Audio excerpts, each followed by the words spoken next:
Dear students, पहले हमने जाना कि इकोसिस्टम के घटक क्या हैं, इकोसिस्टम कैसे काम करता है। आज हम बात करेंगे प्रोडक्टिविटी ऑफ इकोसिस्टम, इसकी उत्पादकता के बारे में। किसी भी पारिस्थितिक तंत्र की उत्पादकता उसके उत्पादन की दर से होती है, अर्थात यदि हम इकाई समय में कितना कार्बनिक पदार्थ एकत्रित हुआ उसकी उत्पादकता हो सकती है। उत्पादकता 3 प्रकार की है।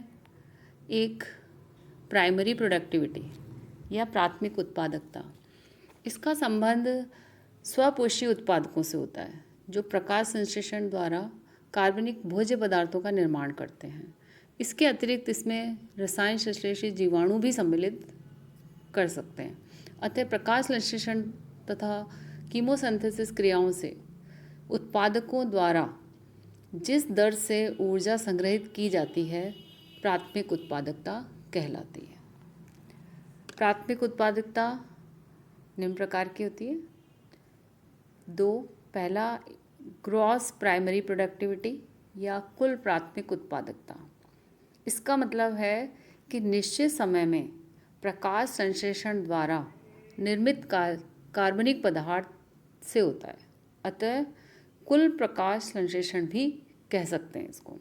प्राथमिक उत्पादकता की दरें क्लोरोफिल कंटेंट्स के अनुरूप, इसका जो यूनिट है वो होती है chlorophyll per gram per dry weight per unit area में, अर्थात या प्रकाश संश्लेषण संख्या अर्थात amount of carbon dioxide fixed per gram chlorophyll per hour नापा जाता है, तो हम इसे कहते हैं प्राथमिक उत्पादकता। अब शुद्ध प्राथमिक उत्पादकता दूसरे नंबर पे, इसका मतलब है कि पौधों के टिश्यूज़ में निश्चित समय में प्रकाश संश्लेषण द्वारा निर्मित कार्बनिक भोज्य पदार्थों के श्वसन के पश्चात संचित होने की दर से होता है, जो शुद्ध एसिमिलेशन कहलाता है। यानी कि कुल जो प्रकाश संश्लेषण में बने हुए कार्बनिक पदार्थ में श्वसन में या पादप की अन्य क्रियाओं में काम आने वाली कार्बनिक पदार्थों की मात्रा में घटाकर जो शेष मात्रा बचती है उसको हम शुद्ध प्राथमिकता उत्पाद या नेट प्राइमरी प्रोडक्टिविटी कहते हैं। दूसरे नंबर है सेकेंडरी प्रोडक्टिविटी। इसका मतलब कंज्यूमर्स से होता है, यानी कंज्यूमर लेवल पर कितनी एनर्जी स्टोर की जाती है। जैसे हमने देखा प्राइमरी प्रोडक्टिविटी प्रोड्यूसर्स के लेवल पे है, सेकेंडरी प्रोडक्टिविटी कंज्यूमर्स से होती है, यानी कि कंज्यूमर लेवल पर कितनी एनर्जी स्टोर हुई। कंज्यूमर द्वारा भोज्य पदार्थ या फूड मटेरियल्स श्वसन क्रिया उत्पादकता ग्रॉस तथा शुद्ध उत्पादकताओं में भिन्नित नहीं होती है।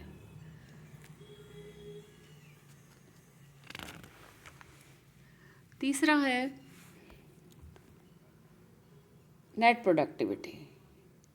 इसका अभिप्राय इकाई समय में शुद्ध प्राथमिकता उत्पादन में से उपभोक्ताओं द्वारा प्रयोग में लाए गए कार्बनिक पदार्थ को घटाकर शेष बचे कार्बनिक पदार्थ से होता है, और इसकी जो यूनिट है वो होती है कार्बन ग्राम पर एम स्क्वायर पर डे से प्रदर्शित करती है, जिसकी गणना अपन महीनों या वर्षों में की जाती है। अब हम देखेंगे इकोसिस्टम के क्या क्या कार्य हैं। इनमें से हम कुछ नोट्स के माध्यम से पढ़ चुके हैं, लेकिन फिर भी हम इसको रिपीट करना चाहेंगे। Functions of ecosystem. एक किसी भी इकोसिस्टम की कार्य प्रणाली का अध्ययन हम निम्न बिंदुओं के अंतर्गत कर सकते हैं। किसी भी पारिस्थितिक तंत्र की कार्यप्रणाली के 2 महत्वपूर्ण आधार हैं, एक तो एनर्जी फ्लो और एक खनिजों का चक्रीकरण। इन सभी प्रक्रमों को मिलाकर के हम इसे कहते हैं डायनामिक्स ऑफ इकोसिस्टम, या पारिस्थितिक तंत्र की कार्यप्रणाली का हम केंद्र बिंदु भी मान सकते हैं। इसके कार्यों में पहला है food chain and food web. Food chain विभिन्न प्रकार की जनसंख्या श्रृंखलाओं जिनके द्वारा किसी भी पारिस्थितिक तंत्र में भोजन या ऊर्जा का स्थानांतरण होता है उसे हम फूड चेन कहते हैं या भोजन श्रृंखला कहते हैं। इस स्थानांतरण में प्रत्येक चरण को पोषक स्तर कहते हैं। जैसा कि हमने देखा पहले भी कि किसी भी इकोसिस्टम में सोलर एनर्जी का उपयोग कर भोजन निर्माण करने वाले हरे पौधों को हम कहते हैं प्राथमिक उत्पादक, और प्राथमिक उत्पादकों में संचित ऊर्जा का उपयोग शाकाहारी प्राणी द्वारा किए जाता है तो उसे हम कहते हैं प्राइमरी कंज्यूमर। और ये जो शाकाहारी प्राथमिक उपभोक्ता जो भोजन का द्वितीयक पोषक स्तर बनाते हैं, ये शाकाहारी प्राणी तृतीयक पोषक स्तर के द्वितीयक उपभोक्ता सेकेंडरी कंज्यूमर्स यानी मांसाहारी प्राणियों द्वारा कार्निवोर्स द्वारा खाए जाते हैं। और द्वितीयक उपभोक्ताओं का भक्षण भी तृतीय उपभोक्ता द्वारा किया जाता है। तो कुछ प्राणी जो होते हैं वो सर्वभक्षी होते हैं, जो उत्पाद को उपभोक्ता दोनों का ही भक्षण करते हैं। तो किसी भी खाद्य श्रृंखला में ऊर्जा जो है वो एक पोष स्तर से दूसरे पोष स्तर या ट्रॉफिक लेवल पर जाती है और इसमें लगभग 90% ऊर्जा का ऊष्मा के रूप में व्यय होकर पर्यावरण में लुप्त हो जाती है तथा शेष 10% ऊर्जा ही उस स्तर को प्राप्त होती है। इसे परिस्थिति का 10% का नियम भी कहते हैं।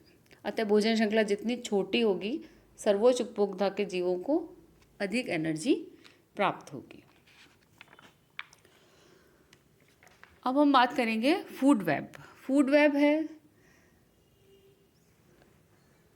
जब सभी खाद्य श्रृंखलाएं या तो पृथक या एकल रूप से क्रियाशील नहीं होती, वरन ये क्या होता है श्रृंखलाएं आपस में अंतर्ग्रंथित रहती हैं और एक जाल बनाती हैं जिसे खाद्य जाल कहते हैं। जैसे एग्जाम्पल लें हम कि फूड वेब की खाद्य चरण की श्रृंखला में खरगोश का भक्षण लोमड़ी, भेड़िया या अन्य किसी जंतु द्वारा किया जाता है। चूहे का भक्षण बिल्ली या सर्प भी कर सकता है। शाकाहारी हिरण शेर अथवा चीते का शिकार भी कर सकता है। इस प्रकार किसी भी इकोसिस्टम में एक से अधिक खाद्य श्रृंखलाएं किसी न किसी पोषक स्तर पर परस्पर जुड़कर और एक जटिल इंटर रिलेटेड एक एनर्जी फ्लो बनाती हैं। तो ये सब खाद्य जाल में पाया जाता है। इसी से संबंधित एक और टर्म है जो कि हम बार बार यूज़ कर रहे हैं, ट्रॉफिक लेवल। ट्रॉफिक लेवल जैसे हरे पौधे हमने देखा खाद्य श्रृंखला के निर्माण के आधार पर बेस माने जाते हैं तो वो उत्पादक कहलाते हैं, पी कहते हैं जिन्हें, और ये प्रथम पोषी स्तर का निर्माण करते हैं। और किसी समुदाय के सभी परपोषी जीवधारी जैसे फंजाई, बैक्टीरिया दूसरे जो उसको कंज्यूम करते हैं कंज्यूमर कहलाते हैं।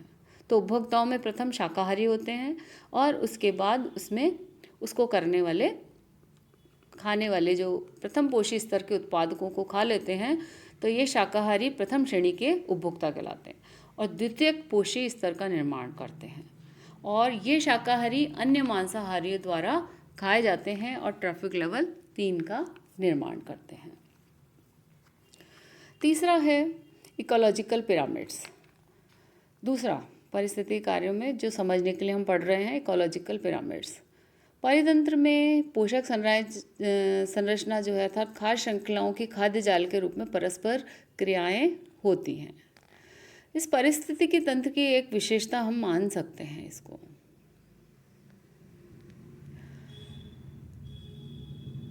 इकोलॉजिकल पिरामिड जो है वो होते हैं ग्राफिकल रिप्रेजेंटेशन। अगर उसका पिरामिडिकल शेप में